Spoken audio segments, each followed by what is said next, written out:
ایک گھر کے دروازے پہ پہنچے، اندر سے بچوں کے رونے کی آواز آئی، دروازہ بجایا، بچے کیوں رو رہے ہیں؟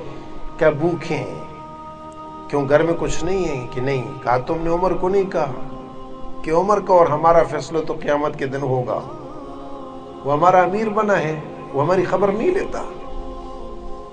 رو پڑے، وہاں سے نکلے، ساتھ خادم ہے، بیت المال میں آئے، بوریوں میں کھجوریں بری، آٹا بھرا، دوسری چیزیں بری، بوری کو اٹھایا، خادم سے کہا میری پشت پر، انہوں نے کہا میں اٹھاتا ہوں۔ کہ نہیں، قیامت کے دن میرا بوجھ تم نہیں اٹھاؤ گے، یہ مجھے اٹھانے دو،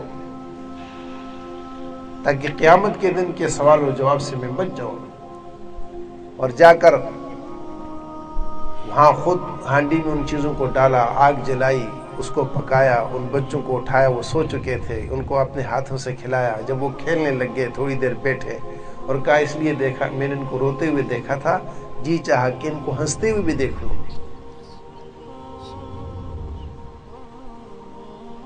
تو گشت کر رہے تھے، دروازے ایک ایک دروازے کے اوپر کان لگا کے سنتے کہ کسی کا کیا حال ہے، کیا حال ہے، کیا حال ہے۔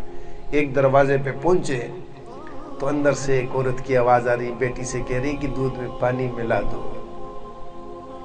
وہ کہتی ہے، بیٹی کہتی ہے امیر المؤمنین نے منع کیا ہے کہ کوئی بھی ملاوٹ نہیں کرے گا، دودھ میں پانی نہیں ملائے گا۔ تو ماں کہتی ہے کہ امیر المؤمنین یہاں کہاں ہیں جو وہ دیکھ رہے ہوں کہ تم نے ملایا نہیں ملایا، پانی ملا دو۔ بیٹی بھی عجیب تھی، بیٹی بھی عجیب تھی، کہنے لگی کہ امیر المومنین نہیں دیکھ رہا، امیر المومنین کا خدا تو دیکھ رہا ہے۔ امیر المومنین نہیں دیکھ رہا، امیر المومنین کا خدا تو دیکھ رہا ہے۔ دروازے پر نشان لگایا اور صبح ہوئی، اپنے بیٹے کا رشتہ لے کے اس گھر میں گئے اور اس لڑکی سے اپنے بیٹے کا رشتہ کرایا۔ اسی بچی سے عمر بن عبدالعزیز پیدا ہوئے۔